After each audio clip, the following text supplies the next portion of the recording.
Ever wondered why, after 60, you might secretly crave being alone? And it's not just about needing a break. Here's the shocker. Your brain and body might actually be wired to push you toward isolation. And it's not depression. It could be a hidden superpower for your health and longevity. If you've ever felt guilty for skipping small talk or locking the door for some peace, this podcast is for you. We're diving into why solitude isn't just okay, but vital as you age. From the Japanese art of Hikikomori, turning withdrawal into wisdom, to gut bacteria secretly making you antisocial for your own good, and even why evolution might want you solo sometimes. We're uncovering jaw-dropping truths. You'll learn how embracing alone time could protect your mind, extend your life, and even make you a rebel like the centenarians of blue zones. Stick with us because this isn't just about aging. It's about thriving on your own terms. Let us know in the comments below where you're watching from, and don't forget to like this video and subscribe to our channel for more videos like this. So, without any further. 1. Your brain isn't suddenly becoming antisocial after 60. It's running a sophisticated software update that recalibrates your social settings. Think of it as your neural operating system getting an upgrade focused on quality over quantity. Let's start with cortisol, your body's built-in alarm system. After 60, this alarm becomes remarkably more sensitive to the cognitive complexity of social interactions. It's not just about crowded spaces. It's about your brain processing the intricate web of social cues, reading between the lines, managing multiple conversations, and navigating the emotional undercurrents that come with group dynamics. Your cortisol system now treats these mentally demanding social puzzles like a 5-alarm fire, even when they used to barely register on your stress meter. Picture trying to solve a complex math problem while someone's playing loud music, asking you questions, and expecting you to smile and nod appropriately. That's what your brain experiences during socially complex situations now. The cortisol spike isn't about being weak. It's your brain saying, hey, let's conserve our mental processing power for what really matters. That urge to retreat to a quiet room, that's cortisol management at its finest. Then there's the fascinating shift in your dopamine reward system. For decades, your brain might have gotten a nice hit from social approval, the buzz of group energy, or meeting new people. But as we age, our reward centers develop what I like to call a refined palate. Your brain used to be like a kid in a candy store, grabbing at every social sugar rush.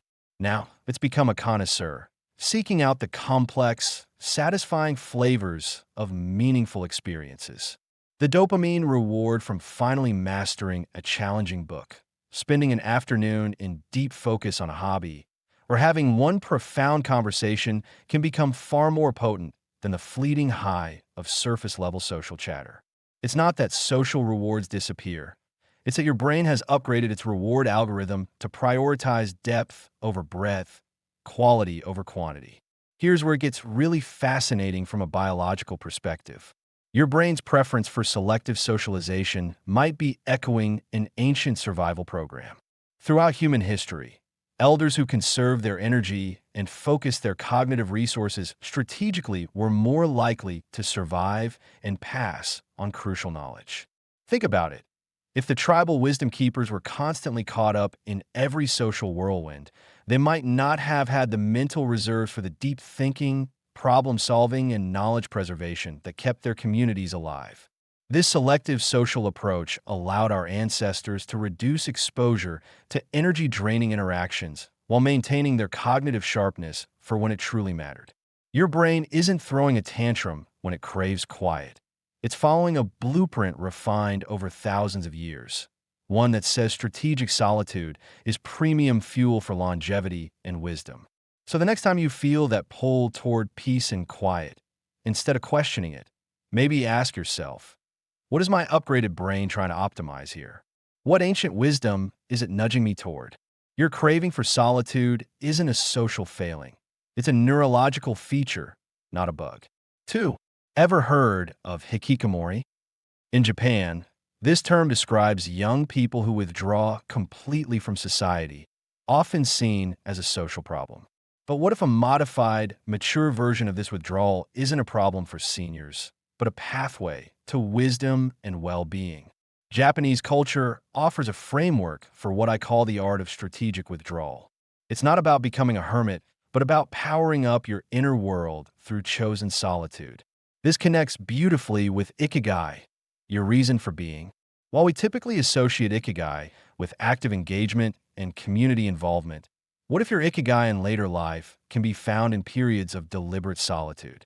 Consider the master calligrapher spending hours alone, perfecting a single brushstroke. Their ikigai isn't in applause, but in that solitary pursuit of mastery and beauty. Or someone meticulously tending a bonsai tree, a practice of quiet patience and deep connection with nature, often done alone. For many seniors, ikigai shifts from external achievements to internal cultivation, a rich inner landscape that demands quiet to flourish. This isn't giving up. It's a strategic pivot toward finding profound meaning not in the hustle, but in the hush. Enter social fasting. Intentionally taking breaks from social interactions, just like fasting from food gives your digestive system a reset. In our hyperconnected world, we're constantly bombarded with social stimuli, which can be utterly exhausting for a brain becoming more sensitive to cognitive overload. Social fasting creates space. Imagine deliberately disengaging from non-essential social contact for a day or even a few hours. No casual chit-chat, no scrolling through endless updates, no pressure to perform socially. For many, it's like mental fog lifting. There's clarity, a chance for your own thoughts to surface without interruption. This isn't loneliness. It's chosen solitude, a social palate cleanser that allows you to recharge proactively rather than waiting until you're depleted. The health benefits are substantial, reducing the cognitive demand of constant, often superficial interaction lowers stress levels and allows for mental recuperation, a kind of deep cognitive rest that's different from sleep. It's quality control for your social energy, curating your social diet as carefully as your nutritional one. The key distinction here is voluntary and strategic withdrawal. It's not about being cut off. It's about choosing your connections and disconnections with intention. It's the wisdom of knowing when to engage and, equally important, when to retreat and recharge. This approach transforms what might seem like antisocial behavior into a sophisticated form of self-care. You're not avoiding people because you don't like them. You're creating optimal conditions for your own flourishing and, ultimately, for more meaningful connections when you do choose to engage. The Japanese understanding of strategic withdrawal recognizes that some of life's most profound insights and creative breakthroughs happen in solitude. It's where you can hear your own thoughts, process experiences without external interference, and cultivate the kind of deep self-knowledge that only comes from quiet reflection. So the next time you feel drawn to solitude, instead of questioning whether something's wrong with you, consider that you might be accessing an ancient wisdom about the power of strategic withdrawal. Your craving for quiet isn't a social failing. It's recognizing that sometimes the most profound connections happen when you first connect deeply with yourself. 3. Your gut bacteria might be the ultimate social gatekeepers you never knew you had. These trillions of microscopic tenants aren't just processing your morning coffee. They're actively influencing whether you feel like joining that neighborhood barbecue or staying home with a good book. Here's where it gets fascinating. As we age, our gut microbiome composition shifts, sometimes favoring bacteria that promote low-grade inflammation. When your immune system detects this internal chatter, it triggers what scientists call sickness behavior. And one of its signature moves is encouraging social withdrawal. It's like your body has its own internal social committee, and sometimes they vote for quiet night in. This isn't your imagination playing tricks. Your gut-brain axis is a sophisticated communication highway, and when your intestinal ecosystem feels a bit off balance, it sends clear messages upstairs. That sudden lack of enthusiasm for the crowded grocery store, your gut bacteria might be saying, let's conserve energy and avoid potential stressors while we sort things out down here. Think about it from an evolutionary perspective. Large gatherings have always been potential pathogen parties. For an older adult whose gut microbiome might be less resilient than it once was, Avoiding these situations isn't antisocial. It's brilliantly strategic. Your body is essentially running a cost-benefit analysis. We're managing a delicate internal ecosystem. Do we really need to add the variables of crowd stress and potential exposure to the mix? The inflammation connection is particularly intriguing. Certain gut bacteria produce compounds that can cross the blood-brain barrier and directly influence mood and social motivation. When these inflammatory signals reach your brain, they can dampen your desire for social interaction. Not because you're antisocial, but because your body is prioritizing internal maintenance over external engagement. This explains why you might feel perfectly content with solitude during certain periods, especially after illness, dietary changes, or even a course of antibiotics that disrupts your gut balance. Your microbiome is essentially recalibrating, and during this process, social withdrawal becomes a protective mechanism rather than a personality flaw. What's remarkable is how this system operates below conscious awareness. You might attribute your preference for quiet evenings to being tired or not in the mood, when actually your gut bacteria are orchestrating a sophisticated biological response designed to optimize your health and energy reserves. The beauty of understanding this mechanism is that it reframes social preferences as intelligent biological responses rather than character deficits. When your gut ecosystem is thriving, diverse, balanced, and inflammation-free, you're more likely to feel socially motivated. When it's struggling, your body wisely redirects resources toward internal healing and maintenance. This doesn't mean you should become a hermit at the first sign of digestive upset. Rather, it's about recognizing that your social appetite, like your food appetite, can be influenced by complex internal processes. Sometimes the most socially intelligent thing you can do is honor your body's request for solitude while it handles the important work of maintaining your internal ecosystem. So the next time you feel drawn to quiet spaces over crowded ones, consider that your gut bacteria might be offering some ancient wisdom about energy conservation and biological priorities. Your craving for solitude isn't a social failure. It's your internal ecosystem making smart decisions about resource allocation and self-preservation. 4. You've probably heard of the grandmother hypothesis, the idea that older women lived longer past their reproductive years because their presence boosted grandchildren's survival chances through childcare and wisdom sharing. It's a heartwarming picture of bustling, intergenerational families working together. But evolution, in its unsentimental wisdom, may have programmed us for something more complex. What if your genes occasionally whisper, "Hey, maybe step back for a bit, for the good of the tribe"? This sounds counterintuitive for social creatures like us, but let's examine this possibility. Consider ancestral communities during extreme hardship, prolonged droughts, or brutal winters where every calorie mattered. An elder who strategically withdrew, requiring fewer resources and becoming less of a daily draw on scarce provisions, wasn't being antisocial.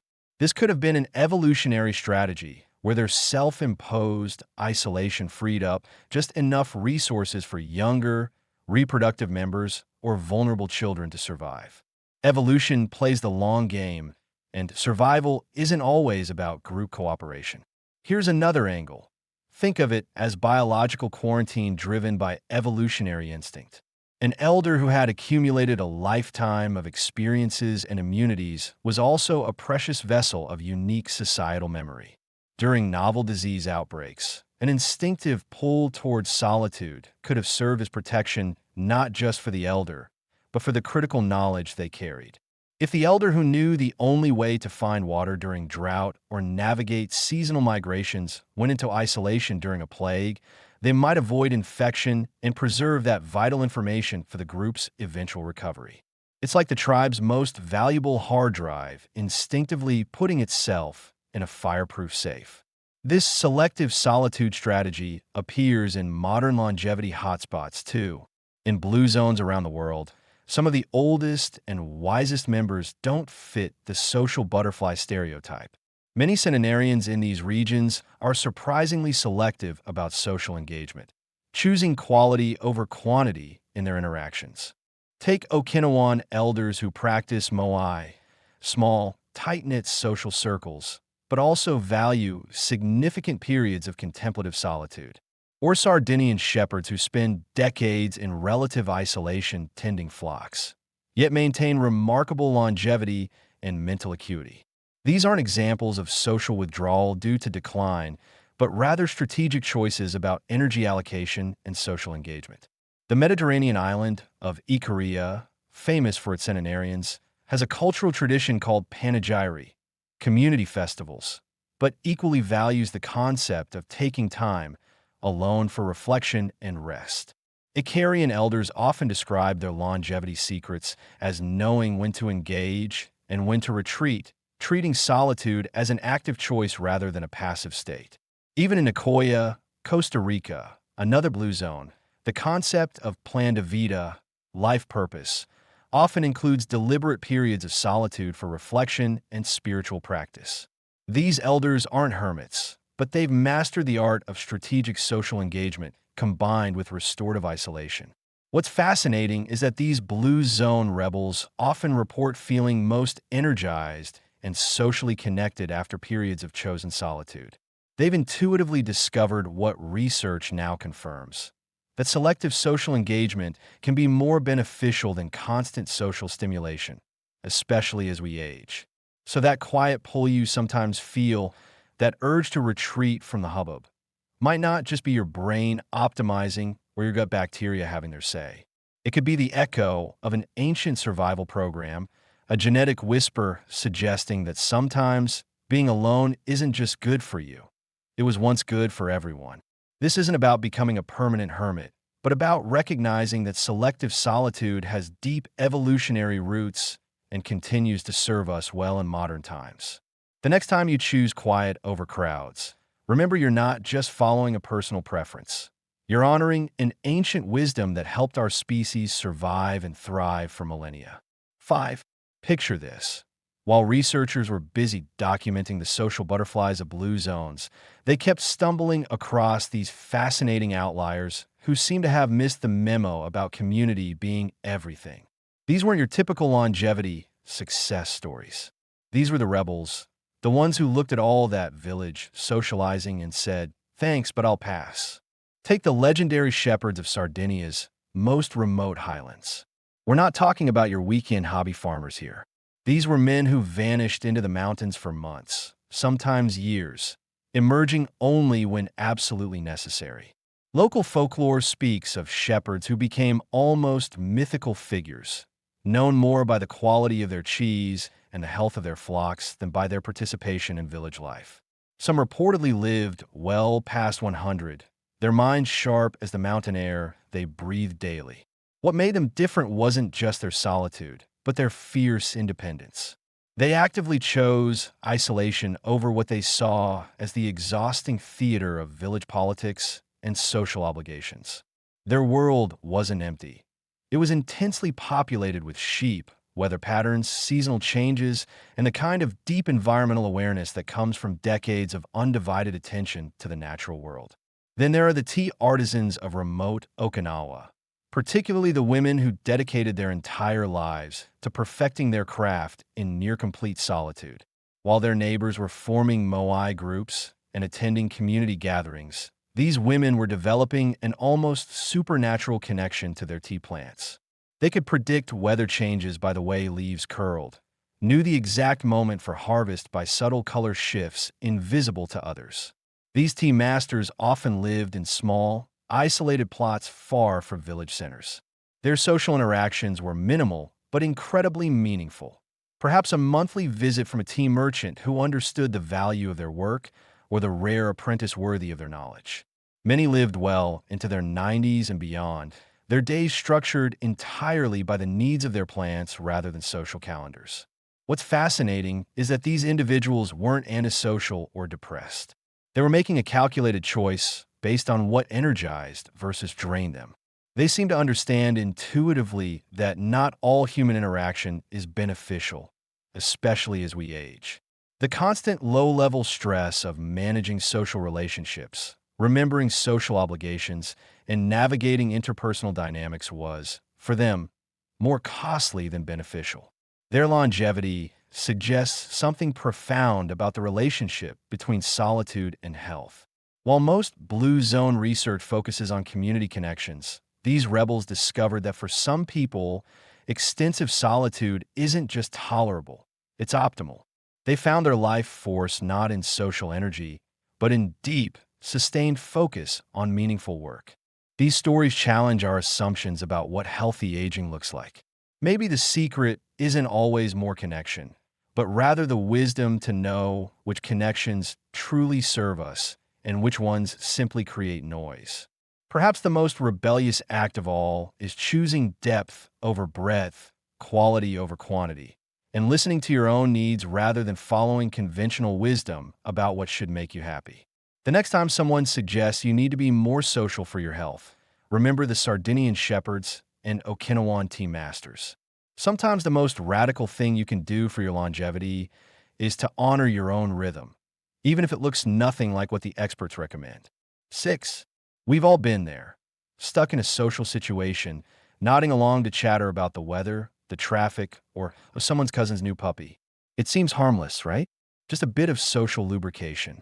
But what if that seemingly innocent small talk is actually a cognitive saboteur, especially as our brains mature? Here's the plot twist. Recent thinking suggests that an overabundance of superficial social interactions might be less like a gentle warm-up for the brain and more like running a mental marathon on an empty stomach. Think of your cognitive energy like a finely tuned budget. Every interaction costs something. Small talk, with its rapid shifts in topic, its demand for quick, often meaningless responses, and the constant monitoring of social cues without any real substance, can be surprisingly expensive. Imagine your brain is trying to build a magnificent Lego castle. Deep, meaningful conversations are like getting large, complex Lego pieces that fit together satisfyingly, creating strong structures. You're focused, engaged, and the castle grows.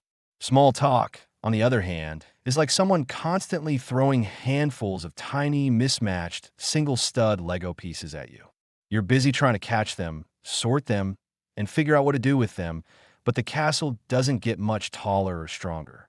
Instead, you just end up with a pile of cognitive clutter and a tired brain. Researchers are exploring how this cognitive scatter from too much superficiality can accelerate mental fatigue.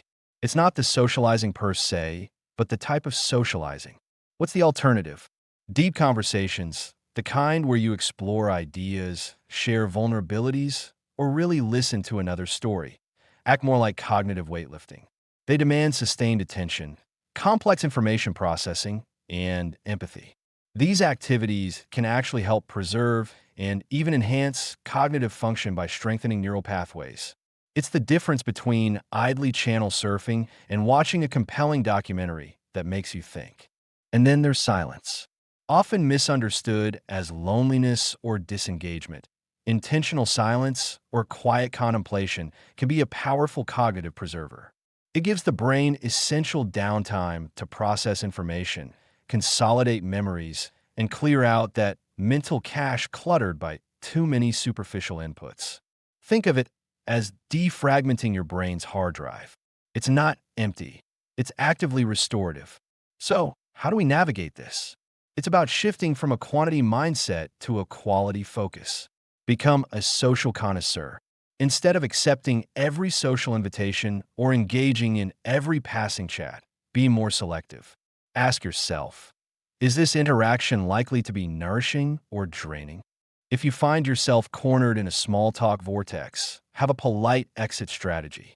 It's not rude, it's cognitive self-preservation.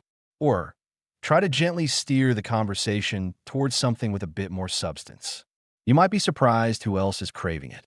Think about asking open-ended questions that go beyond the surface, like, what's been occupying your thoughts lately? Instead of, how about this weather? The goal isn't to become a hermit, but to curate your social landscape. It's about recognizing that your brain, especially as it gains wisdom with age, thrives on depth, not just breadth. Less cognitive junk food, more nutrient-rich engagement. What if even those deeper connections, in person, start to feel a bit too demanding on your energy reserves? Some folks are cleverly using technology to maintain meaningful links without the full-on social battery drain. Video calls with grandchildren where you can actually see their faces and hear their stories. Voice messages that let you share thoughts at your own pace.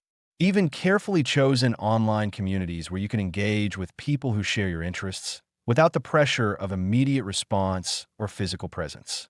The key is intentionality. Whether it's a weekly phone call with an old friend, a monthly book club discussion, or simply sitting quietly with your own thoughts while watching birds at the feeder, quality trumps quantity every time. Your brain will thank you for it. And you might just discover that less really can be more when it comes to social connection.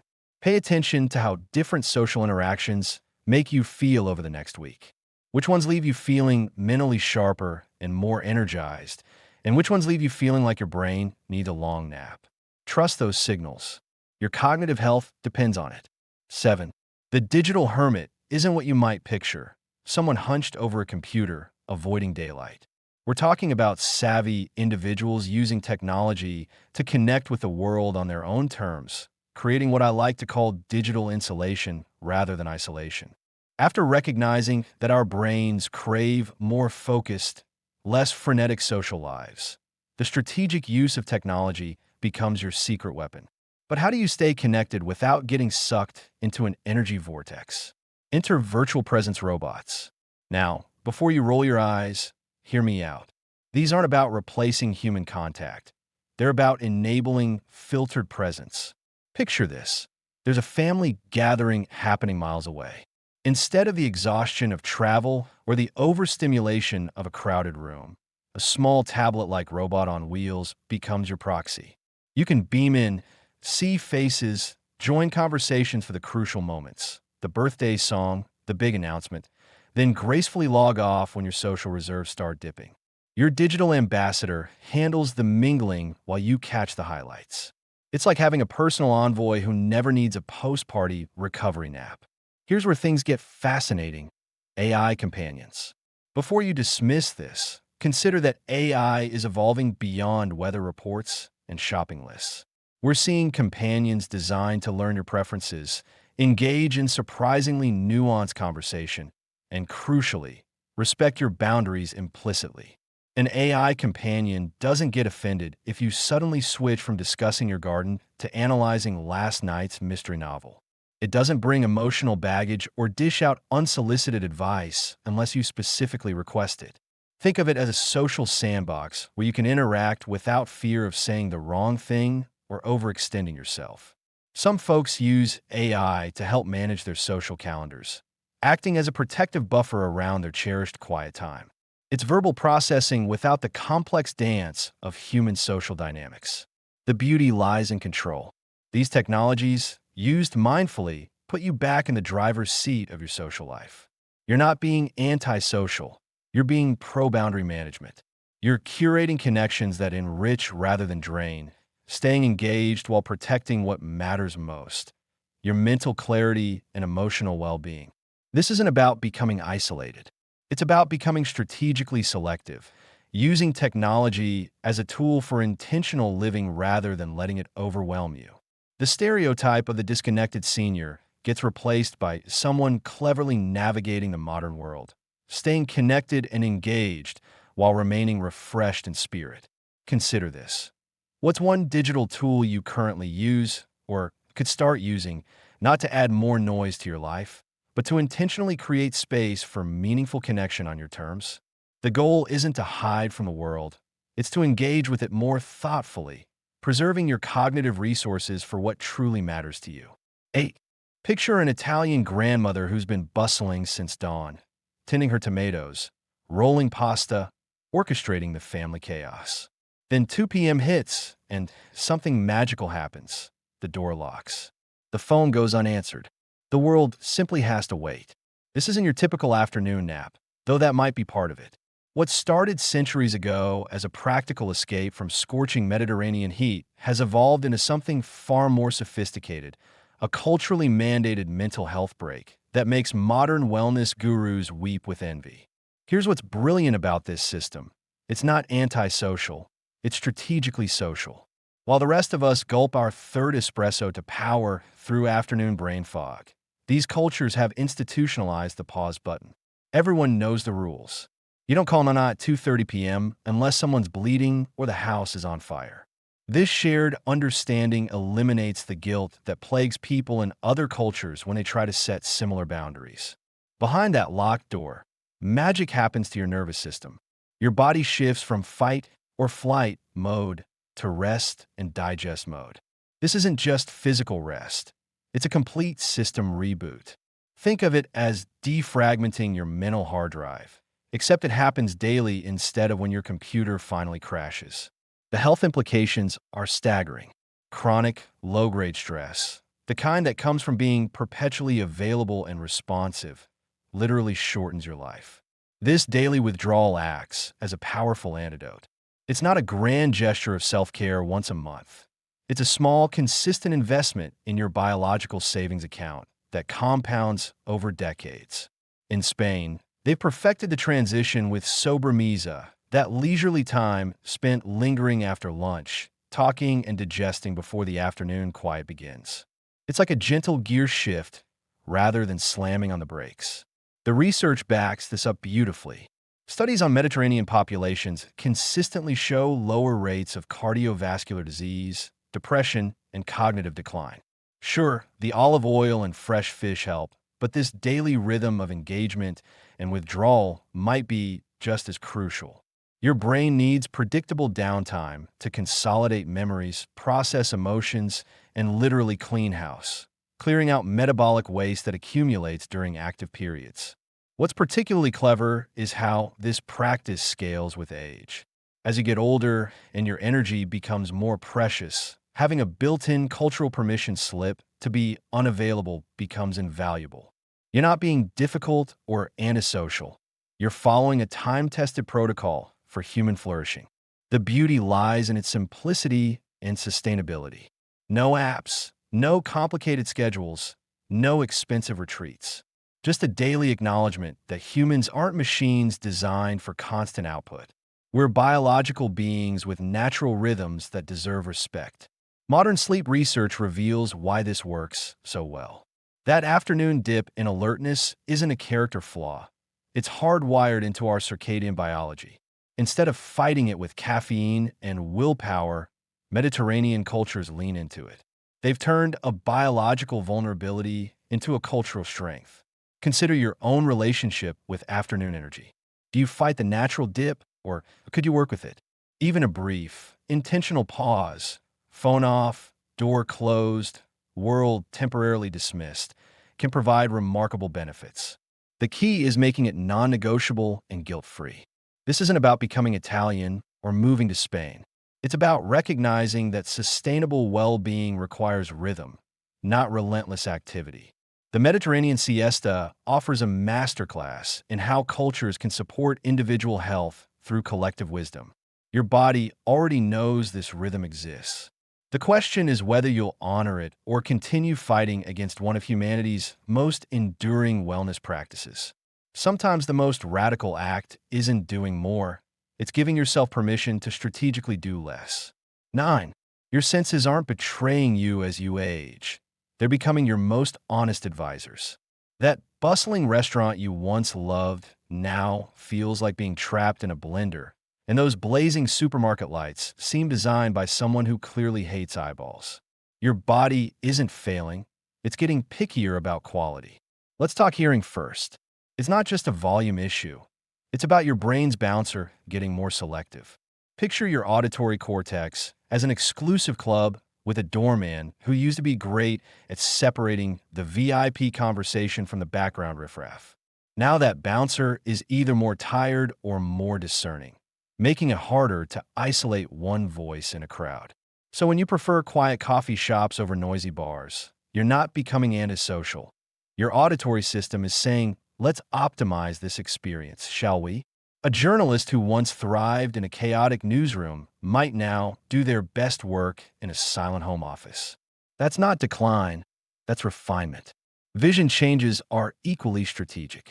That sudden sunlight glare or those headlights that now look like alien spacecraft aren't your imagination. Your eyes are developing preferences for optimal lighting conditions. An artist might meticulously arrange their studio lighting not because they're fussy, but because their visual system is demanding higher quality input. Swapping paperbacks for high-contrast e-readers isn't giving up. It's upgrading your reading experience based on current hardware specifications.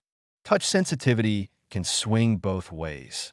Some people find that scratchy wool sweater now feels like wearing steel wool, while others need firmer handshakes to register contact. Your skin is literally voting for comfort. Switching to pure cotton sheets isn't snobbery. It's responding to direct feedback from your largest organ. The pattern here? Your body is automatically adjusting settings for optimal performance. Fighting these changes is like trying to run modern software on a computer with a flickering screen. Frustrating and inefficient. But embracing them? That's where the magic happens. This isn't about shutting the world out. It's about curating which parts get in. Your perfect reading lamp angle, those noise-canceling headphones, that fabric that feels just right, these aren't accommodations, they're optimizations. Your body has learned what works and is offering you a roadmap to less stress and higher quality experiences. Think of it as your personal environmental consultant who happens to live inside your nervous system. After decades of data collection, it's finally ready to make some recommendations. The question isn't whether these changes are happening. They are. The question is whether you'll listen to your body's increasingly sophisticated preferences or keep forcing yourself into sensory situations that no longer serve you. Your senses have become connoisseurs. They've developed taste, standards, and opinions based on extensive field research. Honoring these preferences isn't about limitation. It's about finally having enough self-knowledge to create environments where you can actually thrive. Your body spent years learning what works best for you. Maybe it's time to trust its expertise. 10. Your senses have become connoisseurs, and they're not just picky about thread counts and restaurant acoustics.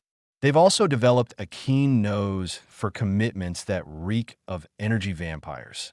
So what happens when your highly tuned internal advisors scream, "Abort mission," at yet another social invitation? Welcome to the surprisingly life-affirming art of disappointing people strategically. Think of chronic people-pleasing as voluntarily signing up for a low-grade stress marathon. That relentless yes when your gut screams, "No," isn't just emotional wear and tear. It's like forcing your internal operating system to run conflicting programs simultaneously. This internal battle doesn't just spike cortisol in the familiar general habit kind of way, but can specifically short-circuit the very neural pathways responsible for clear decision-making and emotional regulation, leaving you in a perpetual state of "why did I agree to this?" fog. Here's where things get fascinating. Research on aging and autonomy reveals something remarkable. Older adults who feel genuine control over their time and energy, which inherently means they're comfortable declining unwanted obligations, don't just report higher happiness levels. They show measurably better cardiovascular health, improved cognitive function, and fewer stress-related ailments. The secret sauce isn't the number of social interactions, but their quality and whether they align with your internal energy reserves. So how do you become a graceful decliner without feeling like you've just insulted someone's grandmother? Let's arm you with some practical scripts that actually work. First, master the gracious no. It's simple, polite, and doesn't over-explain. Your well-meaning neighbor invites you to their weekly, rather loud, canasta tournament. Instead of a lengthy, fabricated excuse, try, "That's so kind of you to invite me, Arthur. It sounds like fun, but I won't be able to make it." Full stop. No need for a 15-minute apology. If they press, a simple "my schedule's rather full these days" often suffices. Remember, no is a complete sentence, not the opening argument in a legal case. Second, there's the enthusiastic non-commitment. This works when immediate no feels too abrupt, or you genuinely need thinking time. Someone asks you to join a new book club that meets at an inconvenient time. You can say, "That sounds fascinating, Brenda. Let me check my calendar and see if I can swing it. I'll let you know by Friday." This buys you time. And if the answer is still no, you can revert to the gracious no. "Brenda, I looked at my schedule, and unfortunately, I just can't make that work right now. But I hope you all have a wonderful time. Third, consider the limited engagement offer. Perhaps you can't commit to the full 3-hour charity gala planning committee meeting every week, but you could offer to proofread the invitations from home. Janet, I admire the work you're doing for the gala. While I can't join the weekly meetings, I'd be happy to help proofread the program if that's useful. This shows support, but on terms that respect your energy reserves. The biggest hurdle is often internal guilt. We're conditioned to believe that disappointing others is a personal failing. But here's the reframe. You are not responsible for managing other people's emotional reactions to your boundaries. True friends and considerate acquaintances will understand. Those who don't, well, perhaps that relationship dynamic needed a little recalibration anyway. Think of it as curating your social portfolio for maximum return on well-being. It's not about being selfish. It's about self-stewardship. If you're constantly depleted from saying yes to things that drain you, you have less to give to the people and activities that genuinely nourish you. Consider Eleanor, 78, who used to say yes to every family dinner, every community bake sale, every request to babysit her grandkids, even when she was exhausted. She felt perpetually tired and increasingly resentful. After working on setting boundaries, she started saying no to some requests or offering alternatives. I can't host Sunday dinner this week, but I'd love to bring dessert next week if someone else hosts. Or I can watch the children on Tuesday afternoon, but not the whole day. Initially, there was some surprise, maybe a little pushback, but over time, her family adjusted. Eleanor, meanwhile, found she had more energy, her mood improved, and she even had time for her watercolor painting class, something she'd put off for years. Her doctor even noted a slight improvement in her blood pressure. Coincidence? Perhaps not. This isn't about burning bridges. It's about installing well-lit, clearly marked drawbridges that you control. The power to say no isn't just about avoiding things. It's about creating space for the yes that truly matter to your health and happiness. Your refined senses, those internal connoisseurs we've been cultivating, are excellent judges of what deserves your precious energy. They've spent decades learning what nourishes you versus what depletes you. Trust their expertise. When they whisper, "This doesn't feel right," listen. When they practically shout, "Energy vampire alert," believe them. The radical act here isn't about becoming a hermit or being unkind. It's about honoring the wisdom your body has accumulated over 7 decades of experience. Your internal advisors have gotten very good at their job. Maybe it's time to let them do it.